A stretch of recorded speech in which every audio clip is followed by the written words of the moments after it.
Welcome. Today is part 2 of our discussion on attachment styles. So yesterday we discussed the 4 attachment styles and the traits that each attachment style has. This is Aspen if you didn't tune in yesterday. She's the new pup. So if you have one of the 3 that are not the secure attachment, today we are going to discuss how to cope in relationships with either anxious, avoidant, or disorganized attachment styles. It makes relationships a little precarious, a little difficult. However, it's not impossible when you're both aware and willing to work through the challenges. All right, so in all 3 of the attachment styles that are not secure, there's one common thread that's important to have. Well, in all 4 attachment styles, it's important to set boundaries. A secure attachment style naturally sets boundaries for themselves. So the other 3 attachment styles really need to work hard at setting and enforcing those boundaries. And it's important for couples to talk about those boundaries so that each person is aware. Because if you set the boundary, but then you don't tell the other person, that it's sort of unfair because they're not aware that that's a boundary for you. So make sure you tell your significant other exactly what those boundaries are. Be very clear and then enforce them and make sure that those boundaries are respected. Okay, so that's my first tip.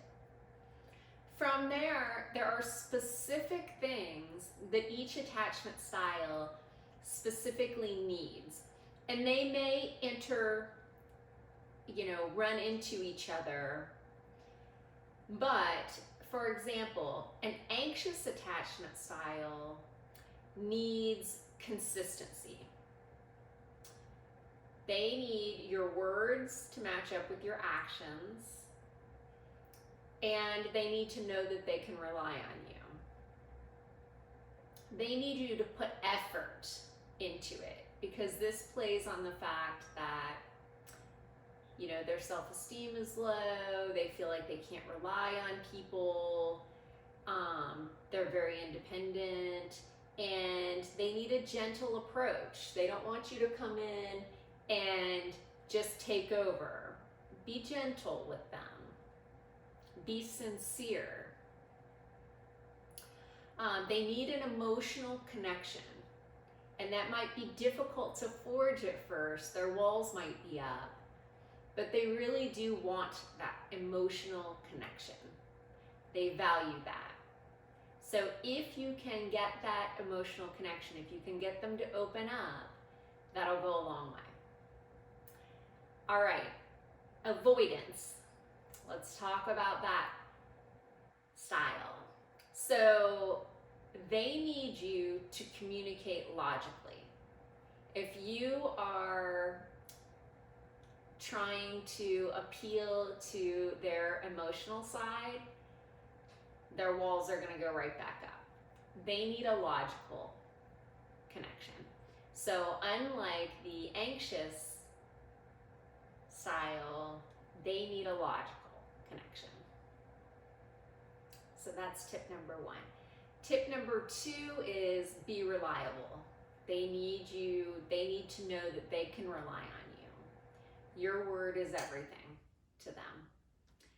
So those are my 2 tips for avoidance.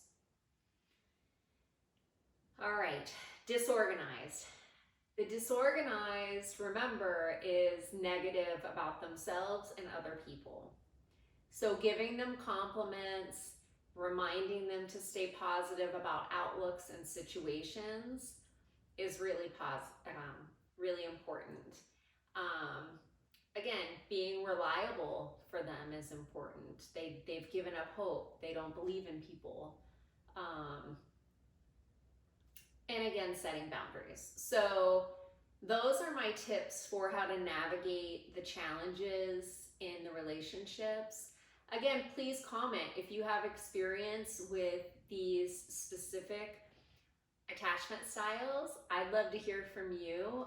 We are in it together. We're a tribe, we're a village, and it's always better to learn from each other. So I'd love to hear from you. And again, I'd love to hear what other kinds of content you'd be interested in hearing about. And in case no one has told you yet today, you are absolutely amazing. So I hope these tips help you navigate your relationships. And thank you for subscribing from the bottom of my heart. If you haven't yet, just hit that button and join. Thank you.